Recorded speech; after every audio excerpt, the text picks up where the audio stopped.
চট্টগ্রামবাসীর বহুল আকাঙ্ক্ষিত আইকনিক নগর ভবন নির্মাণ কাজের উদ্বোধন করেছেন চট্টগ্রাম সিটি মেয়র বীর মুক্তিযোদ্ধা মোহাম্মদ রেজাউল করিম চৌধুরী।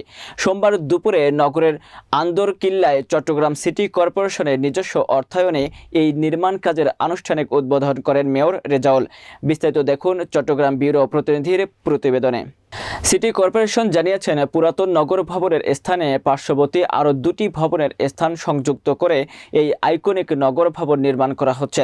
3টি বেজমেন্ট সহ 18 তলা এ ভবনের প্রথম ধাপের উদ্বোধন করেছেন সিটি মেয়র। এটির ব্যয় ধরা হয়েছে 28 কোটি 80 লক্ষ টাকা। প্রথম ধাপে 5 থেকে 6 তলা নির্মাণের পর আগামী জানুয়ারির টাইগার পাস অস্থায়ী কার্যালয়ে এ ভবন নিয়ে আসা হবে। বাকি নির্মাণ অংশ ধাপে ধাপে সম্পন্ন করা হবে।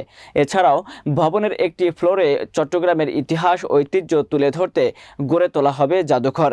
উদ্বোধন অনুষ্ঠানে মেয়রের সাথে উপস্থিত ছিলেন panel mayor Giasuddin, councillor Jaharlal Hazari, Hasan Murad Biplob, Shaibala Das Suman, Mohammad Ilias, Mohammad Abdus Salam Masum, Ataullah Chowdhury, Rumki Sengupta, মেয়রের একান্ত সচিব আবুল হাশেম, প্রধান প্রকৌশলী শাহিনুল ইসলাম চৌধুরী সহ অন্যান্যরা।